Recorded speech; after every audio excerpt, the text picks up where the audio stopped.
지옥은 한자어로서 땅의 감옥이라는 뜻이다. 우리 무속신앙과 불교에서도 사용되는 개념인데 악인들이 죽어서 영원토록 고통받는 곳으로 묘사되곤 한다. 하지만 성경이 이러한 지옥의 개념을 지지하고 있을까? 결론을 먼저 말한다면 전혀 그렇지 않다는 것이다. 우리가 지옥을 그런 곳으로 오해하고 있는 이유는 지옥이라 번역된 성경의 원어에 대한 무지 또는 예수님이나 사도들께서 사용한 비유적 표현에 대한 오해에서 비롯된다. 본인도 어릴 때부터 교회를 다녀서 무비판적으로 지옥이라는 개념을 영원한 고통의 장소로 이해했었다. 하지만 나이가 들면서 신앙에 대해 진지하게 고민하게 되면 이게 뭐지? 하고 의문을 품게 되는 순간들이 있다. 이런 순간들이 바로 무지와 미신, 오류적 신앙에서 벗어나 하나님의 빛을 따라 혹은 이성과 양심에 따라 신앙을 개혁하게 되는 순간이라 생각한다. 원래 개신교는 개혁하는 교회라는 뜻이다. 2000년 전 로마가 기독교를 국교로 받아들이는 과정에서 수많은 이교의 미신과 헬라 철학들이 성경과 섞이면서 로마 카톨릭 교회가 성립하게 되었다. 이 과정에서 여러 신학적 오류들이 수없이 많은 공의회를 거치며 정통교리로 자리 잡게 되었는데 하지만 그것이 정통교리라 하여 완벽한 성경적 진리라고는 말할 수 없다. 그렇기 때문에 중세기를 거치면서 루터나 칼뱅 등 수많은 종교개혁가들이 로마교의 교리의 반기를 들고 개신교회를 태동시킨 것이며 그것은 아직도 현재 진행형으로 완성된 것은 아니다. 아직도 교리적인 측면에서 문제점이 많이 남아있다. 특히 4, 5세기의 영혼불멸 문제와 지옥교리는 여전히 논란의 여지가 많으며 개신교 내에서도 정통교회라고 하는 것이 100% 완벽하게 지옥에 대해서 이해하고 있는 것은 아니다. 개신교회의 정통이라 일컫는 장로교나 침례교 등은 당대 정치적인 배경에서 다수에 의한 정통이 된 것이지 그들이 개혁하고 풀어나간 성경 해석들이 완벽해서 정통인 것은 아닌 것이다. 그러므로 우리는 여전히 성경에 대한 열린 마음으로 무엇이 진리인가 고민하며 연구해 보아야 한다. 그럼 다시 본론으로 돌아와서 성경이 말하는 지옥, 그것은 과연 악인들을 꺼지지 않는 불로서 영원히 고통을 주는 곳일까? 이 문제를 해결하기 위해서는 성경의 지옥이라 번역된 원어들을 심도 있게 공부해 보아야 한다.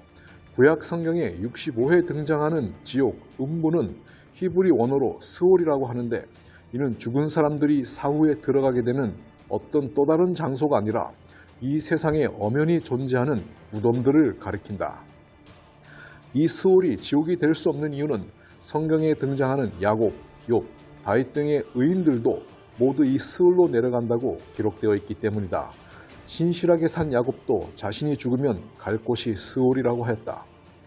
아버지가 아이의 없음을 보고 죽으리니 이같이 되면 종들이 주의 종 우리 아버지가 흰머리로 슬퍼하며 스올로 내려가게 함이니이다. 의로운 욥도 죽으면 스올로 내려간다고 했다. 사람이 누우면 다시 일어나지 못하고 하늘이 없어지기까지 눈을 뜨지 못하며 잠을 깨지 못하느니라. 주는 나를 스올에 감추시며. 다윗도 자신이 죽으면 갈 곳이 스올이라고 했는데 그곳은 지옥과 같은 사후세계가 아니라 단순 무덤이라고 명확히 지칭하고 있다.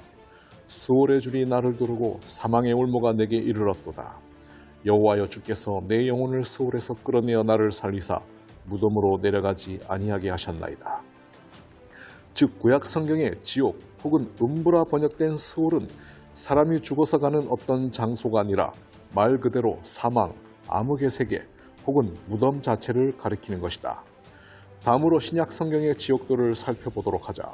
신약 성경에서는 지옥이 총 24회 등장하는데 이 가운데 10회는 하데스, 12회는 게헨나, 나머지 2회는 타르타루스라는 헬라어가 그 원어이다. 과연 신약 성경에 이렇게 지옥이라 번역된 원어들도 사람이 죽어서 가는 어떤 장소를 가리키는 것일까? 먼저 신약 성경의 지옥 혹은 음부라 번역된 하데스는 구약 성경 히브리어의 스올에 해당하는 말로서 이 역시 무덤이나 땅속을 의미한다. 가버나움아 내가 하늘에까지 높아지겠느냐 음부 땅속에까지 낮아지리라. 이는 내 영혼을 음부에 버리지 아니하시며 주의 거룩한 자로 썩음을 당하지 않게 하실 것이미로다. 미리 본고로 그리스도의 부활을 말하되 그가 음부에 버림이 되지 않고 그의 육신이 썩음을 당하지 아니하시리라 하더니 바다가 그 가운데서 죽은 자들을 내주고 또 사망과 음부도 그 가운데서 죽은 자들을 내주매 각 사람이 자기의 행위대로 심판을 받고. 이 신약 성경에 나오는 음부가 무덤을 가리키는 것은 예수님의 말씀을 통해 더욱 확증이 된다. 이를 놀랍게 여기지 말라. 무덤 속에 있는 자가 다 그의 음성을 들을 때가 오나니 선한 일을 행한 자는 생명의 부활로 악한 일을 행한 자는 심판의 부활로 나오리라. 그러므로 우리는 신약 성경에 번역된 지옥, 음부가 사람이 죽어서 가는 어떤 영적인 장소가 아니라 단지 사람이 죽어서 묻히는 무덤이나 땅속을 가리킴을 알 수가 있다. 간혹 부자와 나사로의 이야기처럼 누군가 음부에 서서 고통받으며 호소하는 듯한 모습들이 등장하곤 하는데, 그가 음부에서 고통 중에 눈을 들어 멀리 아브라함과 그의 품에 있는 나사로를 보고 불러 이르되 아버지 아브라함이여 나를 긍휼히 여기사. 이러한 묘사와 표현들 때문에 음부가 지옥 같은 실제적인 장소라고 주장하는 사람들도 있다. 하지만 이것은 실제 이야기인지 아니면 비유인지에 따라서 그 의미가 완전히 달라지게 된다. 부자와 나사로 이야기는 뒤에 가서 다루도록 하겠다. 참고로 누가복음은 거의 99%가 예수님의 비유로 되어 있음을 주지하기 바란다. 다음으로 신약 성경에 지옥이라 번역된 타르타루스는 베드로후서와 유다서에 각각 1회씩 등장하는데, 이곳은 타락한 천사들이 감금되어 있는 곳으로 묘사되고 있다. 하나님이 범죄한 천사들을 용서하지 아니하시고 지옥 타르타루스에 던져 어두운 구덩이에 두어 심판 때까지 지키게 하셨으며, 또 자기 지위를 지키지 아니하고 자기 처소를 떠난 천사들을 큰 날의 심판까지 영원한 결박으로 흑암 타르타루스에 가두셨으며. 그렇다면 여기 지옥 혹은 흑암으로 번역된 타르타루스는 어디를 가리키는 것일까? 이에 대한 대답은 요한계시록에 분명히 나와 있다. 그곳은 사람이 죽어서 가는 지옥이 아니라 다름 아닌 바로 이 지구 자체를 가리키는 것이다. 하늘에 전쟁이 있으니 미가엘과 그의 사자들이 용과 더불어 싸울세 용과 그의 사자들도 싸우나 이기지 못하여 다시 하늘에서 그들이 있을 곳을 얻지 못한지라. 큰 용이 내쫓기니 옛뱀 곧 마귀라고도 하고 사탄이라고도 하며 온 천하를 깨는 자라. 그가 땅 지구로 내쫓기니 그의 사자들 타락한 천사들도 그와 함께 내쫓기니라. 마지막으로 신약 성경의 지옥 중 가장 많은 혼돈을 불러일으키는 게헨나에 대해서 알아보자. 게헨나는 예수께서 직접 11회나 사용한 단어로서 직접적인 표현들, 거기는 구더기도 죽지 아니하고 불도 꺼지지 아니하느니라 라는 표현들 때문에 많은 사람들이 논란의 여지 없이 거봐라, 예수께서 직접 지옥을 죽지도 않고 불도 꺼지지 않는 영원토록 지속되는 형벌의 장소로 언급하지 않았느냐라고 주장하고 있다. 만일 내 손이 너를 범죄하게 하거든 찍어버리라. 장애인으로 영생에 들어가는 것이 두 손을 가지고 지옥 곧 꺼지지 않는 불에 들어가는 것보다 나으니라. 거기에서는 구더기도 죽지 않고 불도 꺼지지 아니하느니라. 그런데 문제는 사람들이 여기 지옥으로 번역된 게헨나가 무엇인지, 그리고 예수께서 악인들의 형벌과 심판을 묘사할 때 사용한 표현들, 즉 구더기도 죽지 않는다 혹은 불도 꺼지지 않는다 라는 표현들이 실제적 표현인지 비유적 표현인지, 그리고 화자 예수님의 의도는 무엇이었는지 심도 있게 연구해 보았느냐 하는 것이다. 이런 깊이 있는 연구나 고민이 없다면 우리는 지옥의 개념을 오해할 수밖에 없다. 먼저 여기서 지옥으로 번역된 게헨나는 사람이 죽어서 가는 지옥과 같은 영적인 세계를 가리키는 것이 아니라 당시 실제 땅 위에 존재하고 있었던 흰놈 골짜기를 가리키고 있는 것이다. 예수님은 당시 실제 지역인 게헨나, 흰놈 골짜기를 가리키면서 마지막에 등장할 하나님의 심판의 불, 즉 불못을 비유로서 표현하고 있었다. 여기 누가복음에 등장하는 지옥에 대한 표현들이 비유, 과장인 것은 같은 구절에 등장하는 장애인으로 영생에 들어가는 것이라는 표현을 봐서라도 분명하다. 정말 예수님은 천국에서 팔 없는 사람, 눈 없는 사람들이 돌아다니고 있을 것이라고 의도하며 그렇게 말씀하셨을까? 그것은 아닐 것이다. 과장, 비유인 것이다.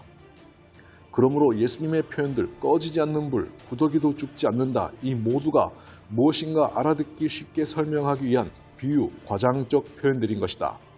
게헨나는 당시 예루살렘 남쪽 비탈진 곳 흰놈 골짜기를 가리키는 것으로서 구약시대에는 사람들이 이곳에서 자식들을 불살라 몰렉에게 바쳤던 곳이었기에 이스라엘 사람들에게 있어서는 그곳은 일종의 저주와 살육의 장소 혹은 최후의 심판날에 악인들이 형벌을 받을 장소로 여겨지곤 했다.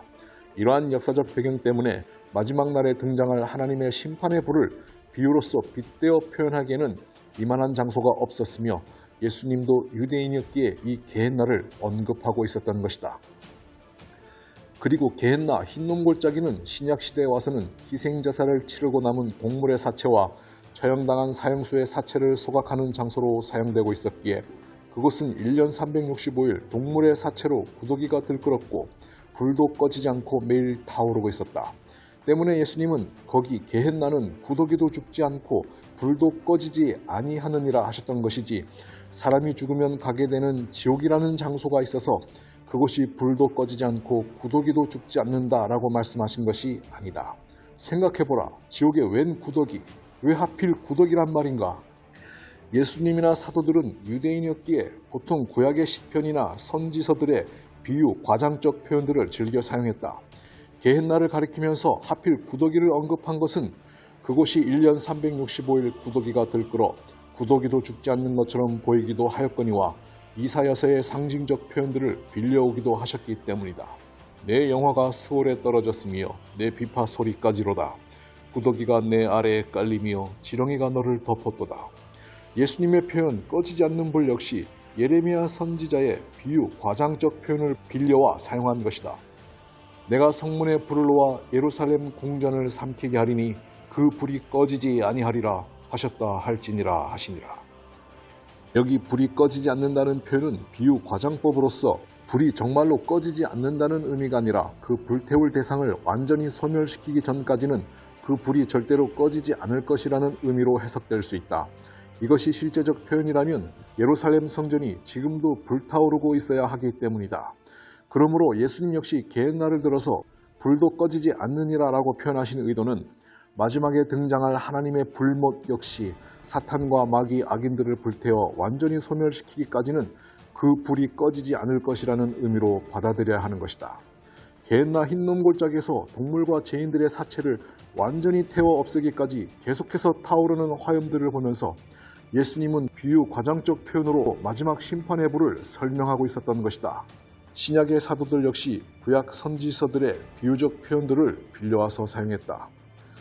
또 그들을 미혹하는 마귀가 불과 유황못에 던져지니 거기는 그 짐승과 거짓 선지자도 있어 세세토록 밤낮 괴로움을 받으리라.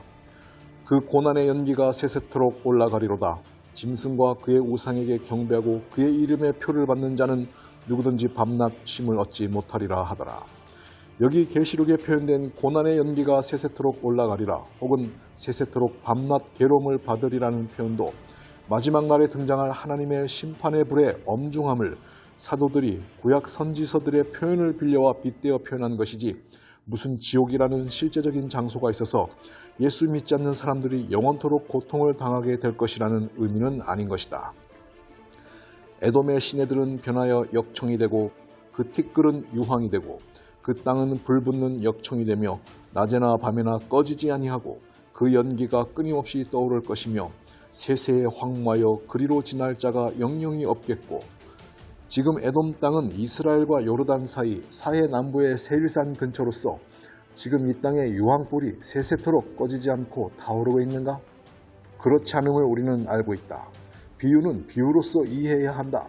사도 요한이 계시록에서 세세토록이라고 표현한 것은 일종의 비유 과장적 표현으로서 성경에서 종종 영원토록 세세토록이라는 표현은 그 대상의 과정보다는 결과에 초점을 맞추고 있다.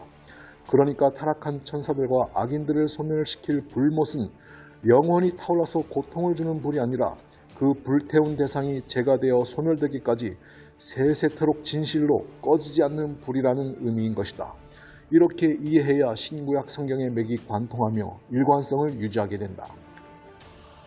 악인들은 멸망하고 여호와의 원수들은 어린 양의 기름같이 타서 연기가 되어 없어지리로다. 그렇기 때문에 다른 신약 성경에 등장하는 영원한 멸망의 형벌도 형벌의 과정이 영원한 것이 아니라 형벌의 결과가 영원한 것이라는 의미로 받아들여야 한다. 이런 자들은 주의 얼굴과 그의 힘의 영광을 떠나 영원한 멸망의 형벌을 받으리로다. 영원한 멸망의 형벌이란 형벌의 고통이 영원토록 지속된다는 것이 아니라 그 멸망이라는 형벌의 결과가 영원히 지속된다는 의미이다. 멸망의 상태가 영원히 지속되는 것, 그러니까 영원히 소멸되어 사라져 다시는 구원과 부활의 소망도 없다는 것이다. 그렇다면 이렇게 신약 성경에서 지옥이라 오해하고 있는 심판의 불, 이 땅의 저주와 사망, 그리고 타락한 천사들과 악인들을 불태워 영원히 재가 되어 소멸시키는 그 불못은 언제 등장하게 될까? 그 심판의 지옥불은 현재 사후세계에서 불타오르고 있는 것이 아니라 이 세상의 마지막 심판의 날에 등장하게 될 것임을 성경은 분명히 알려주고 있다. 그런즉 가라지를 거두어 불에 사르는 것 같이 세상 끝에도 그러하리라. 인자가 그 천사들을 보내리니 불법을 행하는 자들을 거두어내어 풀무불에 던져 넣으리니. 그러나 주의 날이 도적같이 오리니 그 날에는 하늘이 큰 소리로 떠나가고 체질이 뜨거운 불에 풀어지고 그날에 하늘이 불에 타서 풀어지고 체질이 뜨거운 불에 녹아지려니와 우리는 그의 약속대로 의에 거하는 바 새 하늘과 새 땅을 바라보도다. 그렇다. 예수께서 실제 지명인 게헨나 흰놈 골짜기를 들어서 말씀하고 싶었던 하나님의 심판의 불은 현재 사후세계에서 불타오르고 있는 지옥불이 아니라 마지막 심판의 날에 등장하여 죄와 저주, 사망, 그리고 악인들과 가라지를 태워 소멸시켜 새 하늘과 새 땅을 만들기 위한 재창조의 불인 것이다. 사망과 음부도 불못에 던져지니 이것은 둘째 사망 곧 불못이라. 누구든지 생명책에 기록되지 못한 자는 불못에 던져지더라. 또 내가 새 하늘과 새 땅을 보니 처음 하늘과 처음 땅이 없어졌고 바다도 다시 있지 않더라. 이렇게 하나님의 불로 새롭게 재창조된 새 하늘과 새 땅에서는 결코 어떠한 고문이나 형벌로도 고통받는 영혼들은 없을 것이다. 보라, 내가 새 하늘과 새 땅을 창조하나니 이전 것은 기억되거나 마음에 생각나지 아니할 것이라. 이리와 어린 양이 함께 먹을 것이며 나의 성산에서는 해함도 없겠고 상함도 없으리라. 여호와께서 말씀하시니라. 마지막으로 부자와 나사로의 이야기. 많은 신학자들이나 목사들이 이 이야기 때문에 지옥은 싫지 않은 곳이며 죽은 사람들이 사후세계에서 고통받는 곳이라고 주장한다. 하지만 이 부자와 나사로의 이야기는 실화가 아니라 비유이다. 실제로 누가복음의 대부분은 예수님의 비유로 되어 있다. 선한 사마리아인의 비유, 탕자의 비유, 혼인잔치의 비유 등 우리는 이 모든 이야기가 비유인 것을 알고 있다. 성경 자체가 예수께서 하신 이 모든 말씀이 비유라고 증언하고 있기 때문이다. 또 비유하여 이르시되 또 비유로 말씀하시되. 예수께서 이 모든 것을 우리에게 비유로 말씀하시고 비유가 아니면 아무것도 말씀하지 아니하셨으니.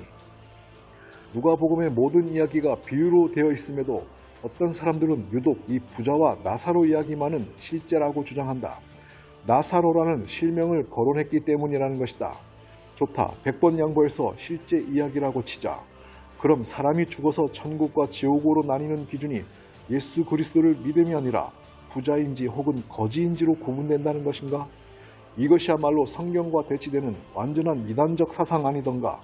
많은 타종교들이 예수 없이 스스로 청빈한 삶으로 구원을 이루려고 하지 않는가? 그러므로 이 이야기는 비유임이 틀림없다. 특히 영적인 부자라 자처하며 교만했던 유대인들을 돌려가게 하실 때는 예수님은 여지없이 비유를 사용하셨다. 비유가 아니면 말씀하지 아니하시고 다만 혼자 계실 때 그 제자들에게 모든 것을 해석하시더라. 진실로 이 부자와 나사로 이야기야말로 예수께서 유대인들의 허황된 선민의식을 비난하기 위해 사용했던 비유였다.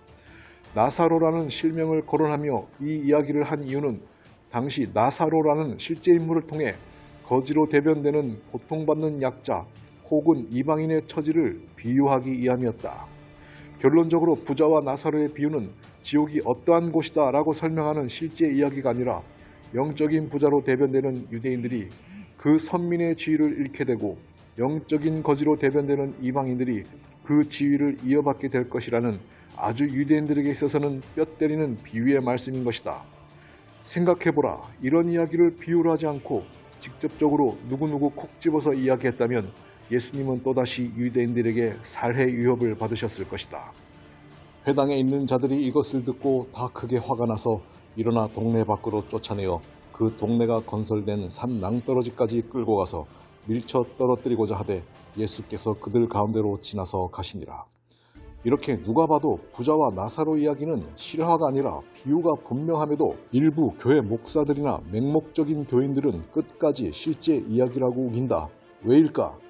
그들 역시 이 비유에서 나오는 부자들, 즉 영적으로 교만하여 부자라 자처했던 유대의 대제사장들처럼 끝까지 자신의 영적 지위와 거기서 파생되는 이득과 기득권을 누리고 싶어하는 종교 장사꾼들이기 때문이다. 이들은 중세기 타락한 성직자들처럼 지옥이라는 공포심의 도구로 사람들을 교회에 묶어두고 그 안에서 11조 등 각종 헌금을 착취하는 구조를 노리는 종교꾼에 불과하다. 그러니까 현재 대형교회에서 지옥 설교로 돈벌이하는 목사들이나 중세기 연옥이나 지옥 교리로 기득권을 누리던 성직자들이나 2000년 전 성전 장사로 재미를 톡톡히 봤던 대제사장들이나 모두 종교적 기득권으로 한몫 챙기려는 장사꾼들이라는 것이다. 왜 유독 지옥 설교를 강조하는 교회에서 헌금, 11조 등이 강조되는 것일까? 그래서 오히려 예수님의 부자와 나사로 비유는 자신들이 교회 안에서 구원받은 부유한 영혼들이라 자처하는 종교 장사꾼 목사나 교인들은 구원을 잃고 오히려 교회 밖에서 선량한 양심으로 하나님을 두려워하며 예수 그리스도의 삶을 따라가는 이들이 구원을 얻게 될 것이라는 경고의 말씀이기도 한 것이다. 사실 신약 성경 대부분은 예수님과 사도들의 이러한 경고들로 차고 넘치고 있다.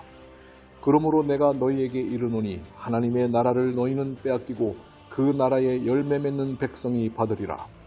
내가 말하기를 나는 부자라 부유하여 부족한 것이 없다 하나 내 곤고한 것과 가련한 것과 가난한 것과 눈먼 것과 벌거벗은 것을 알지 못하는도다.